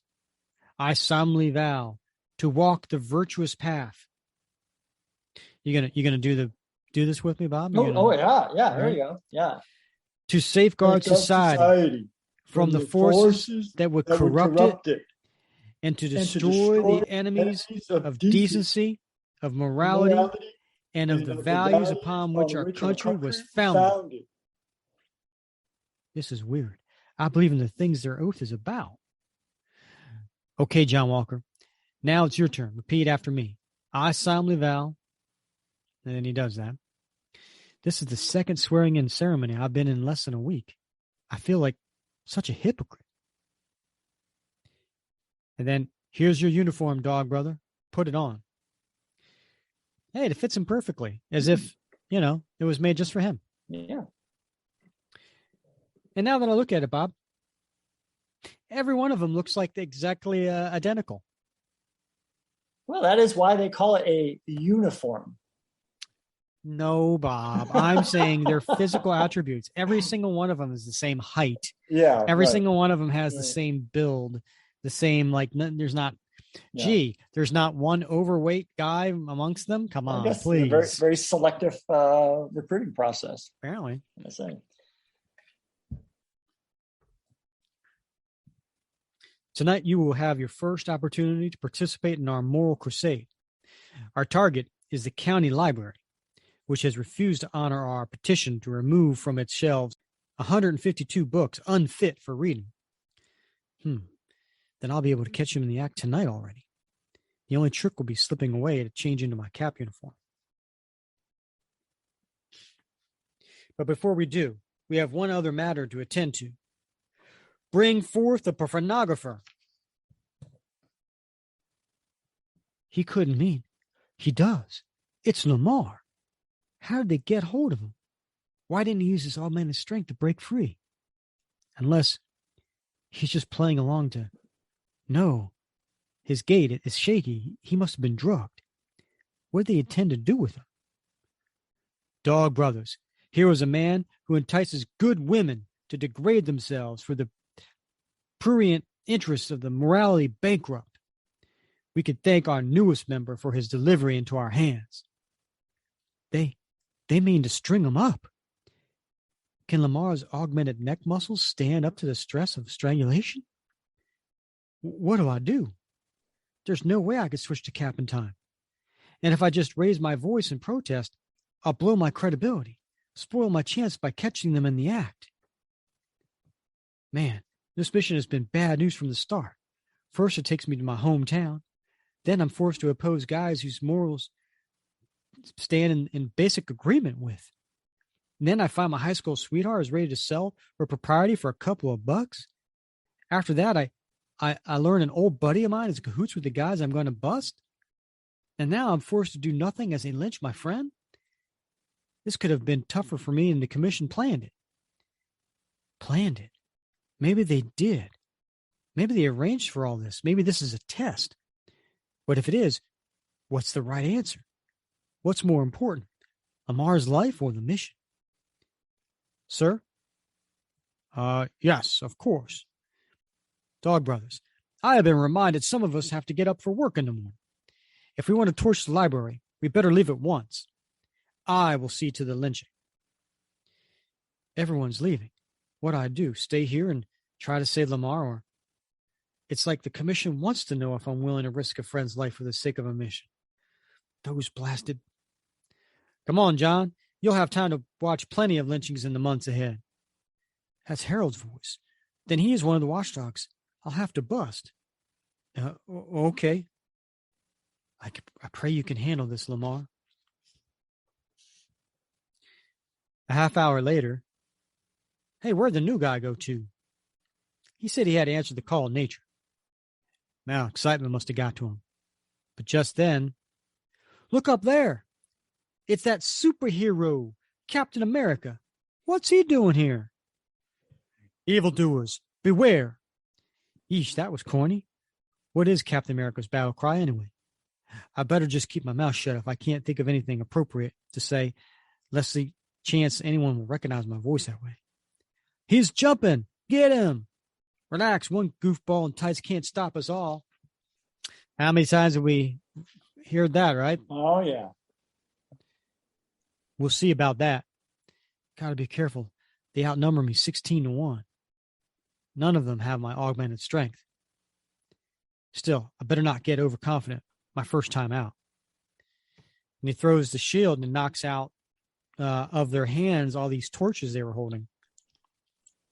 All right. It worked. I'm right in position to catch. All those hours of shield practice the past couple of months really paid off. What's wrong with you guys? Pile on them. I didn't give them room to do circus tricks. Smash them, or we'll be all behind bars.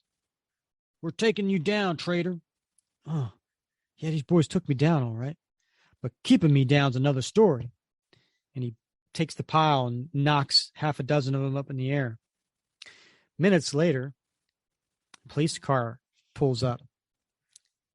Finally, the police.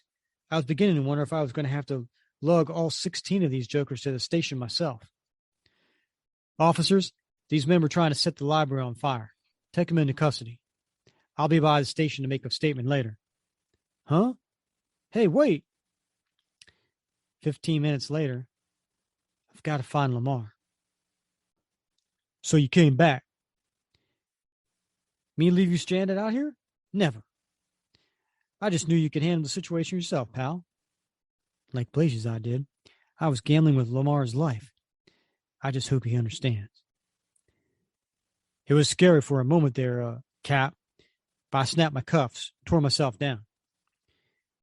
Now, know how I have it figured? This whole thing was a test set up by the commission.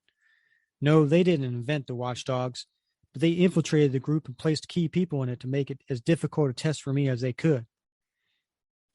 It really rankles that they go such elaborate lengths to test me. I'd really like to let them know how much it stinks. But if they knew I figured it out, they would probably invalidate the whole thing. And I'd always have to wonder if they'd have to spring another one on me. I wonder if this is why the original Cap quit the team. He just couldn't trust them.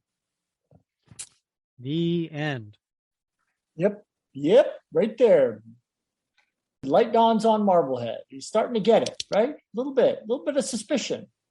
Yeah, he went from being my country can't do any wrong. Right. They wouldn't do anything wrong. They wouldn't be dishonest. They wouldn't, and then now he's starting to question. Yeah. Well, this has been a good story. That's 3 issues in a row, Bob. Yeah. No Steve Rogers. Just his name mentioned once or twice, but where did he go? It's like Waldo, right? I mean, yeah, where to be found? I got to tell you, though, it's been a really interesting, captivating story. As you said, a page turner. Yeah. And we're seeing the development of the character, John Walker and Lamar Hoskins. And we're seeing the introduction of some key characters along the way. Indeed. Like the Watchdogs and some of these other minor characters. But yeah, I don't know. Mark Gruenwald, this he's in his heyday right now. He's in his prime for sure. Yeah. Yeah.